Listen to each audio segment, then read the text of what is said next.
एक बार फिर से भारत में बढ़ती हुई महंगाई, पेट्रोल, डीजल, गैस और राशन के बढ़ते हुए दाम, बेरोजगारी की समस्या को लेकर कांग्रेस की राष्ट्रीय अध्यक्ष सोनिया गांधी के आह्वान पर कोसी कला में विशाल धरना प्रदर्शन किया गया।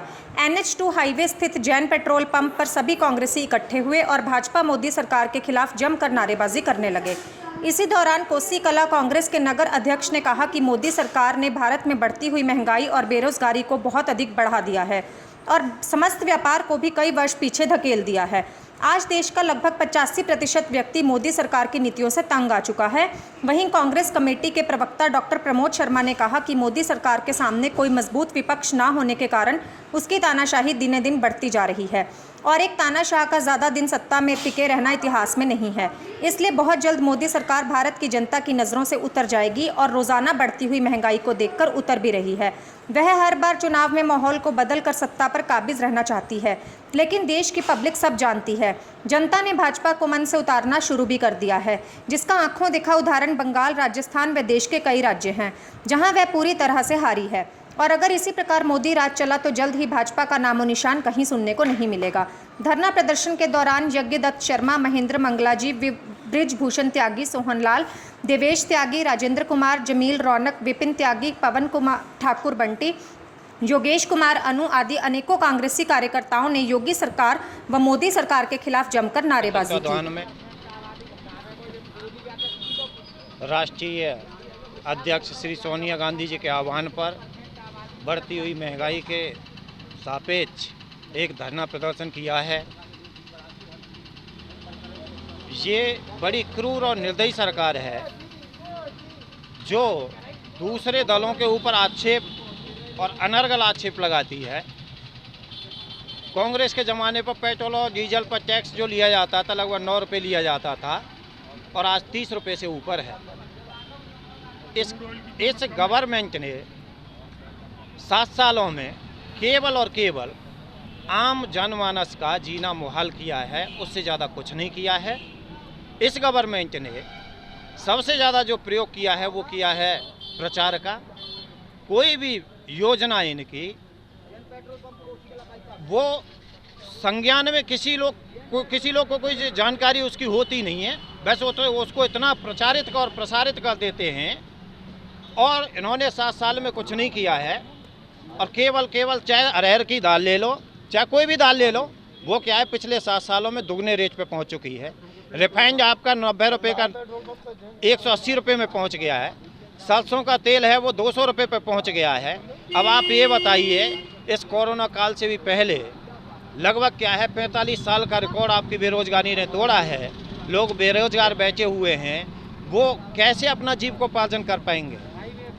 हमारा ये धरना है, ये सोई हुई सरकार को जगाने का है और हमारा ये धरना तब तक चलता रहेगा जब तक क्या है ये सरकार हमारी बातों को नहीं मानेगी। सरकार को कोई सुझाव देना चाहेंगे आप? सरकार को यही सुझाव है कि भाई एक तो रोजगार सृजित करें और युवाओं का ध्यान रखें और गरीब जो आदमी हैं उनके अकाउंट में सीधे पैसे ट्रांसफ़र किए जाएं। अब आप कह देते हो कि जी हम क्या है दीपावली तक गरीबों को राशन देंगे, मुफ्त राशन देंगे। आप ये बताइए, क्या सूखे चावलों को, सूखे गेहूँ को कोई खा सकता है क्या?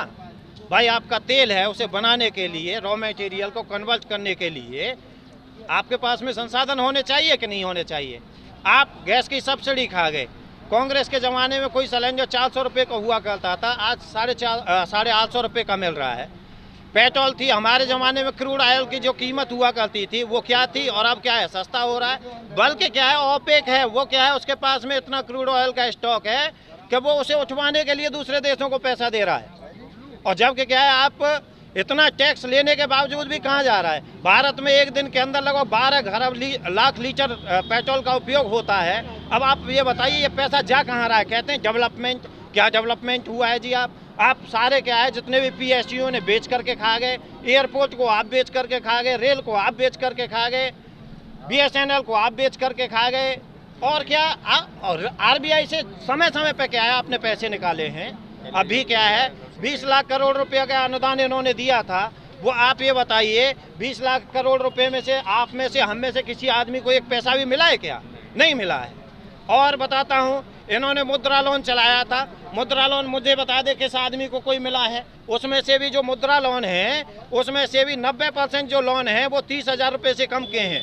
अब आप ये बताइए 30,000 रुपये में भैंसा वो की नहीं आ रही है, क्या आदमी उससे कारोबार कर सकता है क्या? उस पर भी सरकार ने अनाप शनाप ब्याज वसूल रही है, जिन लोगों को दिया हुआ है। मैं बता रहा हूँ ना कोई लोन में भाई, अब इन्होंने क्या एक मॉरेटोरियम दिया था लॉकडाउन के समय पर। अब जाइए बैंक वालों के रोज क्या है रिकवरी के कॉल आते हैं, आपके खिलाफ FIR होगी। अब इससे अब ये गवर्नमेंट किसी की सुनी नहीं रही है। एक तरह से यहाँ पर तानाशाह रूल है, और जब तक हम कांग्रेसी इस तानाशाह रूल को उखाड़ नहीं फेंकेंगे तब तक हम चैन से नहीं बैठेंगे।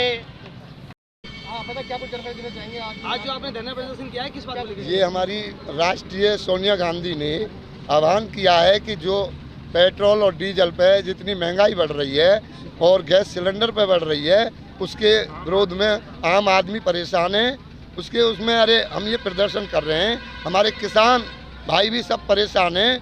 किसान की फसल नहीं खरीदी जा रही है, किसान पूरा 6 महीना से अनशन कर रहा है। कोई भी ये गूंगी बहरी सरकार कोई भी किसान के बारे में भी नहीं सोच रही, और नहीं गरीब जो रसोई में महंगाई चल रही है, गरीब पब्लिक परेशान है। कब तक चलेगा ये प्रदर्शन? आप हमारा ये प्रदर्शन चलता अंतिम जब तक ये सरकार नहीं सुनेगी चलता रहेगा। कर रहे हैं आप, क्या कहेंगे? इस बीजेपी सरकार ने डीजल और पेट्रोल पर रेट बढ़ाकर समस्त देश की प्रोडक्शन, समस्त देश के जो वस्तु हैं सब पर महंगाई कर दी है। इससे गरीबों का जीना मुहाल हो गया है। इन्होंने रेलों की MST बंद करके, MST को टिकट को बंद करके डेली पैसेंजरों को देश गद्दार डिक्लेयर कर दिया है। जो डेली पैसेंजर फैक्ट्रियों में उत्पादकता बढ़ाते हैं, सही मायनों में देशभक्त हैं। 68% जो असंगठित क्षेत्र है जिससे देश चल रहा है, उनको इन्होंने मिट्टी में मिला दिया है। इससे 200 साल पीछे चला गया है।